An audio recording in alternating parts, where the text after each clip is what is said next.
बहुत बहुत धन्यवाद साथियों। राष्ट्रीय क्रिश्चियन मोर्चा का प्रदेश अधिवेशन में मैं आप लोगों का हार्दिक अभिनंदन करता हूं, स्वागत करता हूं और मंचासीन साथियों का भी। और आज के कार्यक्रम की अध्यक्षता करने वाले माननीय विलास खरात साहब का दिल की गहराइयों से स्वागत करते हुए और हमारे महापुरुषों को याद करते हुए साथियों, मैं 15 मिनट से ज्यादा ही बात रखूंगा। तो साथियों, ये जो जगह है, इस जगह पे हम क्यों आए हैं? ये जो कार्यक्रम है पूर्व नियोजित था राजमोहनी भवन में। आप लोग अभी भी देख रहे हैं, हमारे साथी लोग इधर धूप में बैठे हुए हैं।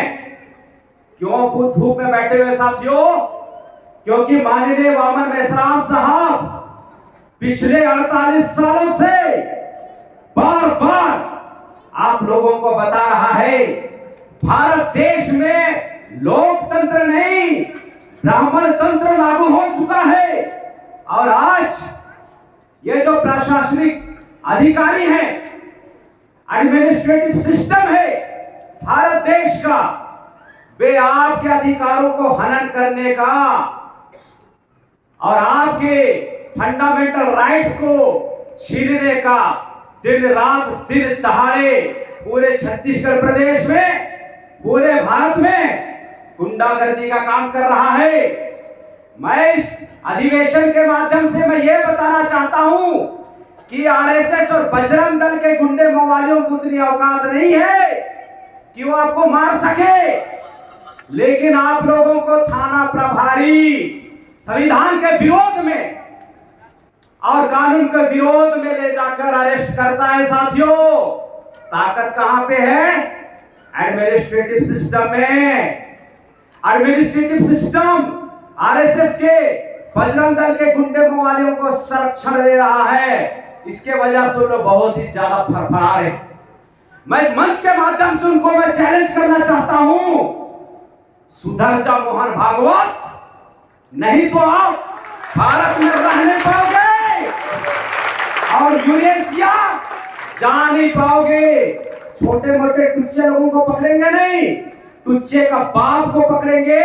पिछले समय में 6 अक्टूबर 2022 में जब माननीय वामन मेश्राम के माध्यम से आरएसएस का हेडक्वार्टर घेराव किया था साथियों, मैं आप लोगों को आंखों देखा हाल बता रहा हूं। मोहन भागवत डर के मारे नागपुर छोड़ दिए थे और साक्षी के रूप में आज माननीय हमारे पास में विलास खरात साहब हैं और वो कार्यक्रम का प्रतिनिधित्व कर रहे हैं।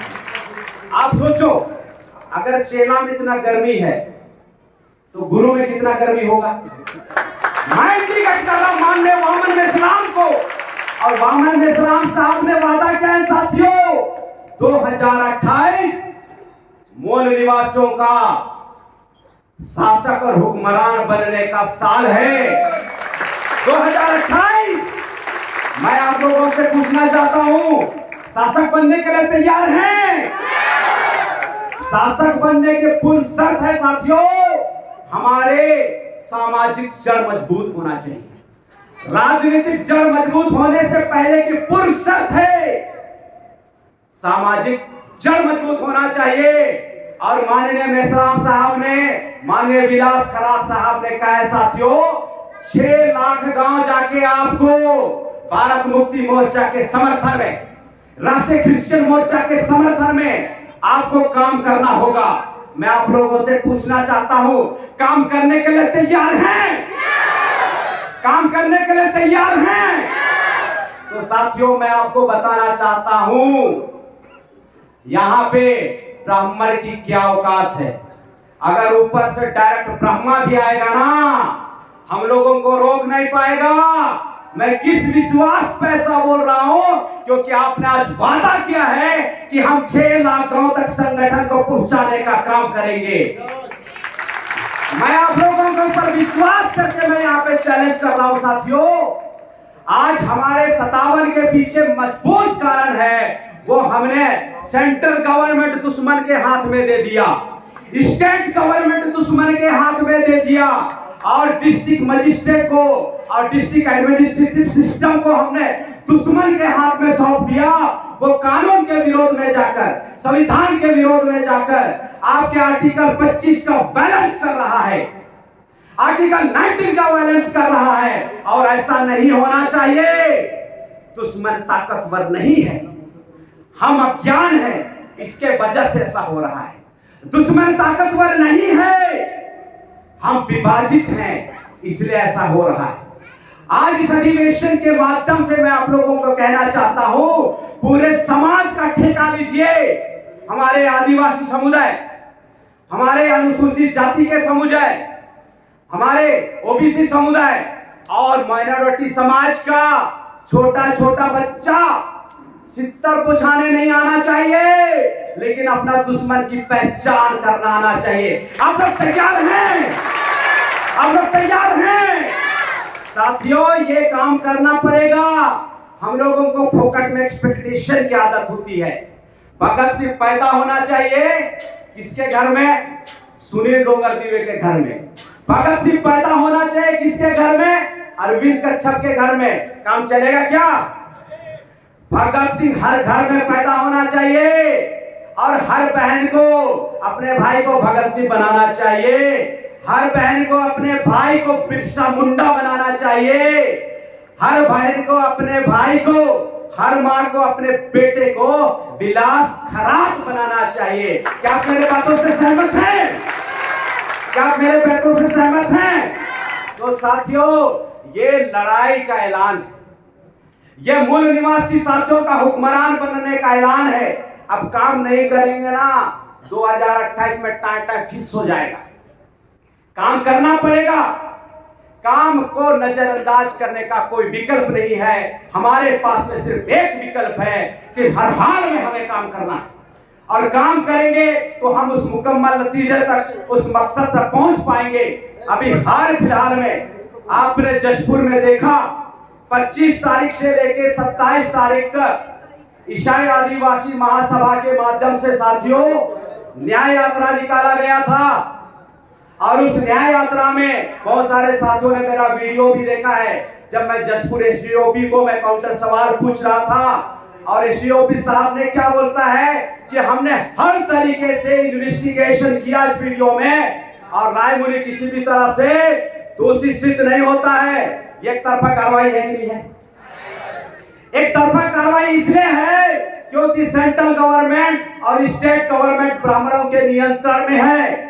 माननीय वामन मेश्राम साहब कहते हैं, ब्राह्मणों की सत्ता में सिर्फ नियंत्रण नहीं है, अनियंत्रित नियंत्रण है। अभी चंद मिनटों में साथियों इसी जगह पे पुलिस प्रशासन के द्वारा और यहाँ के जो ये हॉल के ओनर हैं, इस जगह के मालिक हैं, इस कार्यक्रम को रद्द करने का भरपूर तरीके से प्रेशर किया।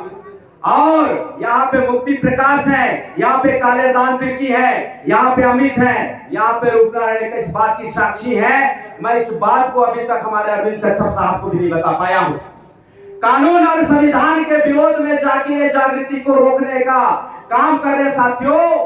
संविधान क्या बोलता है? आप अपनी भावना की अभिव्यक्ति कानून के दायरे में रहते हुए कर सकते हैं, लेकिन ये जो ब्राह्मणवाद है वो क्या बोल रहा है? आप नहीं कर सकते। ये आपके साथ में अन्याय है, और इस अन्याय को उखाड़ के फेंकने का जिम्मेदारी भी आप लोगों का है साथियों। ये अन्याय को उखाड़ फेंकने के लिए कोई बाहर से नहीं आने वाला है, कोई अवतार लेके नहीं आने वाला है। इस लड़ाई को हम ही लोगों को अंजाम तक पहुंचाने वाला है। हम ही लोगों को इस लड़ाई को अंजाम में पहुंचाना है साथियों, तब जाके हमारे समाज को न्याय मिलेगा। दूसरी बात ध्यान रखिए, दूसरी बात क्या है? कमजोरों को कभी भी न्याय नहीं मिलता है, हमेशा मजबूत इंसान को न्याय मिलता है। और मैं शुक्रगुजार अदा करता हूं, मैं धन्यवाद अदा करता हूं माननीय वामन मेश्राम का, माननीय विलास खराब साहब का, जिनके प्रतिनिधित्व में पूरा मूल निवासी समाज मजबूत हो रहा है, बहुत ही मजबूत हो रहा है साथियों। वरना आज मैं माइक में इस तरह की बातें नहीं कर पाता। मैं बना हूं, मैं धीरे धीरे प्रोसेस में बनते बनते ऐसा हुआ पहले ऐसा बिल्कुल नहीं था, बहुत ही शर्मिला था। इतना शर्मिला था कि जब 8वीं कक्षा की पढ़ाई करते हुए जब हम लोग बॉयज और गर्ल्स साथ में पढ़ते तो मेरे को ऐसा गलतफहमी होता था कि पूरी क्लास की लड़कियां सिर्फ मुझे ही देख रही हैं, यानी को मेरे को तार नहीं टाइप का लगता था। लेकिन सच्चाई नहीं था, वो मेरे को देखते नहीं थे और मैं अपने आप चलते चलते गिर जाता था। मैं बता रहा हूं कि मैं इतना शर्मिला था उस समय, लेकिन जैसे जैसे भारत मुक्ति मोर्चा का संगत मुझे पड़ा, आज का रूप नारायण का 2024 का आपके सामने, और यहाँ पे हर बैठा हुआ इंसान विलास खरात की तरह प्रखर वक्ता, विलास खरात की तरह पे तेजस्वी, वामन मेश्राम की तरह इंटरनेशनल आइकॉन यहाँ पे बन सकता है। अगर 8वीं कक्षा का रूप नारायण का शर्मा के अगर गिर सकता था और बड़े दबंगाई के साथ में अगर मंच में हजारों लोगों को अगर प्रबोधन कर सकता है, ये काम आप हर इंसान यहाँ पे बैठा हुआ, हर इंसान यहाँ पे बैठा हुआ हमारे भाई और हमारे बहन कर सकते हैं साथियों।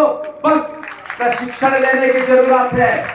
और मैं माननीय हमारे विलास खरात महोदय से अपील करना चाहता हूँ कि हमारे छत्तीसगढ़ के लोगों को दबंग बनाने के लिए यथाशीघ्र इसी मंच में, इसी प्रबोधन के कड़ी में 2 दिवसीय कैडर का डिमांड करते हैं सर। हमारे पास में मैन पावर है, हम इसको ह्यूमन रिसोर्स में तब्दील करना चाहते हैं, हम इसको वामन मेश्राम के रूप में तब्दील करना चाहते हैं, हम ये सभी साथियों को विलास खरात के रूप में तब्दील करना चाहते हैं। हमारे लोगों को प्रशिक्षण मिलेगा साथियों, सेंट्रल गवर्नमेंट कैसे बनता है, स्टेट गवर्नमेंट कैसे बनता है और डिस्ट्रिक्ट एडमिनिस्ट्रेटिव सिस्टम को कैसे दखल अंदाजी दिया जा सकता है, दखल अंदाजी दिया जा सकता है कानून के दायरे में। यहाँ पे बैठा हुआ हलचल सीख जाएगा साथियों। अगर एक आवाज छत्तीसगढ़ में अगर इनकी तिलमिश को हिला सकता है, झूठा तिलमिश को हिला सकता है, तो इतने सारे लोगों की आवाज क्या कर सकता आप लोग अंदाजा है। ये व्यवस्था परिवर्तन हो जाएगा, जन आंदोलन हो जाएगा साथियों। इसलिए अपने आप को हल्के में तोलने की जरूरत नहीं है। आप लोगों का मोरल डाउन किया जाता है कि संसाधन विहीन, संसाधन लोगों से कैसा लड़ाई लड़ोगे। मैं आपको बताना चाहता हूं, हमारे महान पुरखा गौतम बुद्धा वो राज परिवार से ताल्लुकात रखते थे। जब समाज की सुधि उन्होंने ली तो अपना राज परिवार को सबसे पहले त्यागा। उसके बाद में साथियों वो भिक्षा मांग के उस समय की ब्राह्मणी व्यवस्था को तहस नहस करके खत्म कर दिया। हम उसे पुरखे के वंशज है साथियों। अगर गौतम बुद्धा भिक्षा लेकर, उसके प्रचारक लोग भिक्षा लेकर अगर ब्राह्मणवादी व्यवस्था को उस समय खत्म कर दिए थे, तो इस वक्त पैसे की जरूरत है क्या? क्या लगता है, पैसे की जरूरत है क्या? क्या लगता है मैं करोड़पति हूं इसलिए इतना बोल पा रहा हूं? आप लोगों को क्या लगता है मैं करोड़पति हूं इसलिए इतना बोल पा रहा हूं क्या? हर परिवर्तन का मूल होता है साथियों, हर परिवर्तन का मूल होता है विचार परिवर्तन।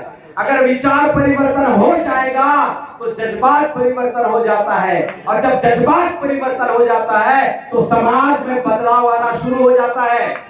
मैं सरियाटुली मैदान में 27 फरवरी को ऐलान किया था कि हम लोग 2028 में छत्तीसगढ़ में व्यवस्था परिवर्तन करेंगे। उस बात को आज फिर रिमाइंडिंग कर रहा हूं आप लोगों के बीच में, इस बात को आपको भूलना नहीं है साथियों। 2028 छत्तीसगढ़ का बदलाव का साल होना चाहिए, और हम लोग पूरे छत्तीसगढ़ के बदलाव में पूरी ताकत को झोंकेंगे। और हमारा जो सेंट्रल नेतृत्व है, हमारा जो राष्ट्रीय नेतृत्व है साथियों, इनका मदद हम लोग हर बार लेके हम मूल निवासियों को शासक बनाना चाहते हैं, हम आपको शासक बनाना चाहते हैं। और इस कड़ी में आपकी हमें हर बार हर समय आप लोगों का साथ और सहयोग की उम्मीद करते हैं साथियों, क्योंकि ये जो विदेशी ब्राह्मण है ये आपके बच्चे को मतवार बनाने का अभियान चला रहे हैं। ये जो विदेशी ब्राह्मण है आपके बच्चे को कांग्रेस का वोटर्स बनाने के लिए काम कर रहे हैं। ये जो विदेशी ब्राह्मण है आपके बच्चे को भाजपा का वोटर्स बनाने का काम कर रहा है। आपका बच्चा जो राजा बच्चा है, रानी बच्ची है, ये इंटरनेशनल सिलेबस पढ़ने का हक रखता है साथियों, लेकिन इनका भविष्य को खराब करने के लिए सीजी बोर्ड की पढ़ाई करा के कक्षा 8वीं में फ्री से पास करा के कक्षा 10वीं तक फ्री में पास करा के और आपके गली में आपके शहर में शराब की दुकान खोल के इस समाज को बदनाम करने का और बर्बाद करने का काम कर रहे हैं साथियों। और हम लोग इनको खदेड़ के इसका जवाब लेंगे और इनको खदेड़ के साथियों हम लोग अपने समाज को सुरक्षित करने का काम करेंगे। ये रूप नारायण का आंदोलन नहीं है, ये अरविंद कच्छप का आंदोलन नहीं है, ये आपके बच्चे की भविष्य का आंदोलन है। हमारे पुरखों का जो छोड़ा हुआ है, हमारे पुरखे लोग जिनसे लड़ाई लड़ते लड़ते इस मुकाम तक इस लड़ाई को लाए हैं साथियों। इस लड़ाई को इस मुकाम से लेके उस मुकाम तक लेके जाना है और हर हाल हमें सफल होना है और आप लोग हमें भरपूर तरीके से समर्थन देंगे। इतनी बातों के साथ में साथियों आज की इस विशेष प्रबोधन कड़ी को मैं आज के इस विशेष अवसर को मैं समाप्त करता हूं। आप सभी साथियों का बहुत बहुत धन्यवाद। जय मूल निवासी। साथियों, आंदोलन को मजबूत करने के लिए, आंदोलन को और भी ज़्यादा तेज करने के लिए गूगल पे, फ़ोन पे में आर्थिक सहयोग करें और QR कोड में स्कैन करके सहयोग करें। बहुत बहुत धन्यवाद आप लोगों का।